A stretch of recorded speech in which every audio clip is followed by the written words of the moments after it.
हाय रब्बा, अरे नास पीटी, पसीने बहा बहा के पूरे घर में पसीने की बाढ़ को बुलावा दिया है तूने। अरे तो मैं क्या करूं माँ जी, आप ही बताओ।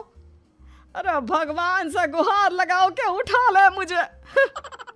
ये कहानी है अक्षरा की, जिसे शादी के पहले से बहुत पसीना आता है।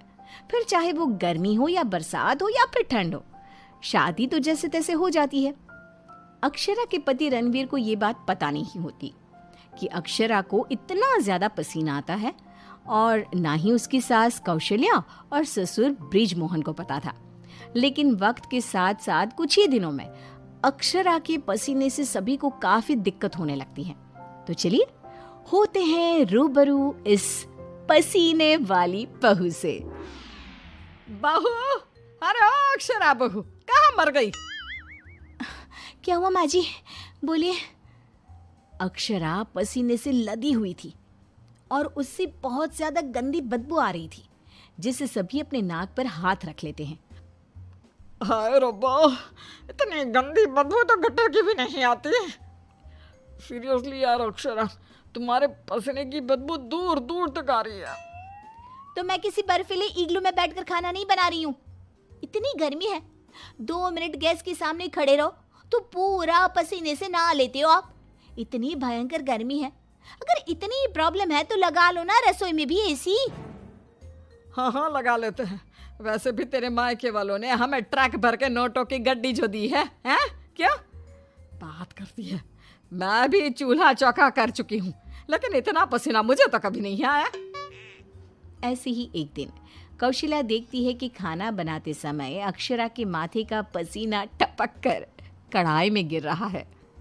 हाय रब्बा, अरे करम जलियों की महारानी, ये देख देखिए, तेरे पसीने की टंकी का लीकेज बह के अब हमारे खाने में भी टपक रहा है।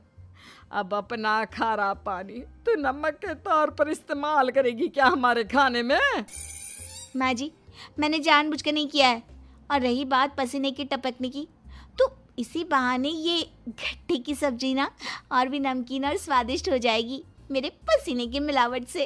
छी छी छी छी, मैं जा रही हूँ बाथरूम, क्योंकि मुझे तो तेरी बातों को सुनकर और ये खाना देखकर ही उल्टी आ रही है। आज तू कुछ नहीं पकाएगी। आज हम तीनों तुझे छोड़कर बसंत भोजनालय चले जाएंगे। तू अकेले ही चखते बैठ अपने पसीने से भरे हुए ये व्यंजन। अगले दिन जब रणवीर दफ्तर से घर आता है, तभी वो अपने कमरे में अक्षरा से कहता है, अक्षरा, कल बॉस की वाइफ का बर्थडे है, इसलिए उन्होंने हमें खास न्योता दिया है, तो तुम और मैं कल पार्टी में जाएंगे। मैं ब्लैक कोट पहनूंगा, तो तुम ब्लैक साड़ी पहन लो। ओके पति जी, और कोई आदेश? नहीं नहीं, आदेश नहीं, लेकिन एक रिक्वेस्ट है। वैसे तो पार्टी में एसी होगी, लेकिन फिर भी ना, तुम पूरी परफ्यूम की बोतल को अपने ऊपर छिड़क के ही चलना। एक क्या, मैं तो कहता हूँ 5 चाय बोतल को छिड़क लो ना, क्योंकि अगर किसी ने तुम्हारे पसीने की बदबू को सूंघ लिया ना, तो फालतू में सीन क्रिएट हो जाएगा वहां पर, ठीक है? मुंह टेढ़ा करके अक्षरा जवाब देती है, ठीक है, लगा लूंगी, खुश। अगले दिन पार्टी के लिए अक्षरा सच में 5 परफ्यूम की बोतल को अपने ऊपर छिड़क कर सच धज के रणवीर के साथ पार्टी में चली जाती है। पार्टी में एसी थी, इसलिए पहले के 15 से 20 मिनट तो कुछ भी नहीं हुआ, लेकिन उसके बाद से जो अक्षरा को पसीने छूटने शुरू हुए कि बस वो पसीने से भीग कर गीली होती ही जा रही थी, और उसकी बहुत गंदी बदबू भी आने लगी, जिसको सुनकर पार्टी के गेस्ट आपस में बात करने लगे। अरे ये इतनी गंदी बदबू कहाँ से आ रही है? शायद किसी के जुराबों की गंदी बदबू है ये। जुराबे नहीं, मामला कुछ और ही है जनाब। इतनी बड़ी 5 स्टार पार्टी में पता नहीं कहाँ से घुस गया कोई गटर का कीड़ा। तभी रणवीर अक्षरा को धीरे से कहता है, तुम्हें कहो तो ना, परफ्यूम, पाउडर और साबुन से 10 बार नहाना। लेकिन तुम्हें तो पता है ना कि मुझे पसीने छूटते ही हैं, चाहे कितना भी कुछ भी कर लूं। और उनकी ये बात बगल में खड़ी एक बूढ़ी औरत सुन लेती है और वो बवाल मचा देती है। अरे बाप रे, ये गंदी महक तो यहाँ से आ रही है।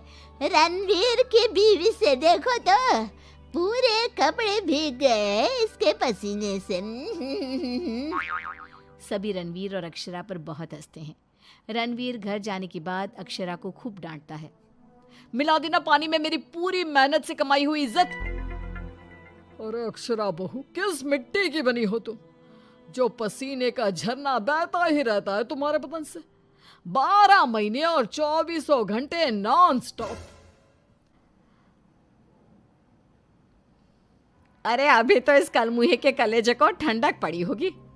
लोगों के कुंडली में मार्केश दोष होता है, लेकिन हमारी बहू की कुंडली में पसीना दोष है। अक्षरा को अपने ससुराल वालों की बातें सुनकर बहुत बुरा लगता है, लेकिन फिर भी वो कुछ नहीं कहती और अपने पसीने बहने को अपनी गलती मानकर चुप रह जाती है। दिन बीतते जाते हैं, गर्मी का प्रकोप बढ़ते जाता है और अक्षरा के लिए गर्मी और भी बड़ी मुसीबत बन जाती है। उसे पसीने से पूरे हाथ, पांव, गले, चेहरे और बदन पर घमौरियां आ जाती है, जिसके कारण उसे खूब जलन महसूस होती है। बहुत जलन हो रही है। माँ जी ने एसी का रिमोट भी छुपा के रखा है, इसलिए ताकि मैं एसी ना लगाऊं और बिजली का बिल बच जाए। मम्मी जी, बहुत आग लग रही है।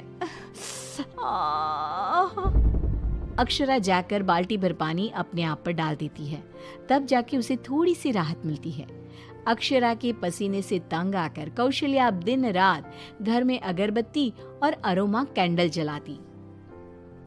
अच्छा हुआ जो रणवीर ने ये खुशबू वाली मोमबत्तियां ला कर दी, इनसे हर जगह अच्छी महक आ रही है। हाँ कौशल्या, बड़ी अच्छी सुगंध है, अगरबत्ती और मोमबत्ती दोनों की भी। लेकिन तभी वहां पर बाजार से सामान लाकर पसीने से लदी हुई अक्षरा आ जाती है और उसके पूरे बदन से बदबू आ रही थी और बाल तो पूरे पसीने से भीग गए थे और फर्श पर पसीने की बूंदें भी टपक रही थी। और ये बदबू इतनी तेज होती है कि मोमबत्ती और अगरबत्ती की महक को फेल कर देती है। हाय रब्बा, आ गई करम जली। इसके बदन के पसीने ने तो इतनी महंगी सुगंध वाली मोमबत्ती और अगरबत्ती के खुशबू के दांत भी खट्टे कर दिए।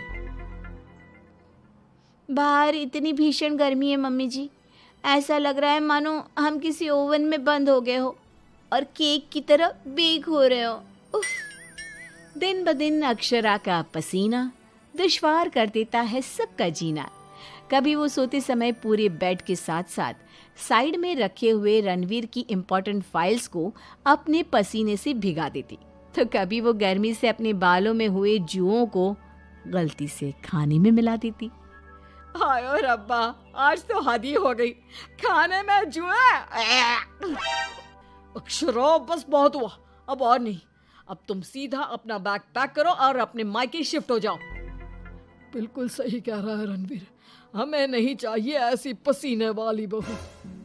अक्षरा रोने लगती है और कहती है, ठीक है मैं चली जाती हूँ, फिर कभी इस घर की दहलीज पार नहीं करूंगी, बाय। अक्षरा रोंदी सूरत लिए घर से निकल जाती है। शाम में जब रणवीर अक्षरा के मायके फोन लगाता है, तब उसे पता चलता है कि अक्षरा तो अब तक घर गई ही नहीं। इस बात को सुनकर रणवीर, कौशल्या और ब्रिजमोहन तीनों डर जाते हैं और चिंताग्रस्त हो जाते हैं। हायो रब्बा, अब कहाँ ढूंढे हम अक्षरा बहू को। मुझे एक जगह पता है मम्मी, जब भी अक्षरा का मूड ऑफ होता है तो वो वहीं पर जाकर बैठती है। रणवीर, कौशल्या और ब्रिजमोहन तीनों एक नदी के किनारे जाते हैं, जहां रात के अंधेरे में अक्षरा नदी की साइड की बेंच पर बैठे हुए बिलख बिलख कर रो रही थी। रणवीर तुरंत जाकर अक्षरा के गले लग जाता है और उससे तीनों माफी मांगते हैं। अक्षरा, हमें माफ कर दो, तुम्हें पसीना आना नेचुरल है, लेकिन तुम जानबूझकर नहीं करती हो ये, और हमने तुम्हें गुस्से में क्या क्या नहीं कहा। हाँ अक्षरा बहू, प्लीज माफ कर दे बेटा। तेरे इस पसीने को ना मैं यूं मिनटों में चुटकी बजाकर आयुर्वेदिक और घरेलू उपायों से भगा दूंगी, तू देखना बेटा। हाँ, और अगर उससे भी ना होए तो मेरे पहचान में मेरा एक डॉक्टर दोस्त है, तुम्हारे इस पसीने की तकलीफ का हम सब मिलकर डट कर सामना करेंगे। Thank you. देर से ही सही आप लोगों को मेरा दर्द समझ में तो आया। मैं बहुत लकी हूँ कि मुझे आप जैसे ससुराल वाले मिले। इस तरह ससुराल वाले आयुर्वेदिक उपायों से अक्षरा के पसीने की तकलीफ को मिटा देते हैं और अब उसे मामूली पसीना ही आता है और वो एक सुखी और चैन भरी जिंदगी बिताने लगती है।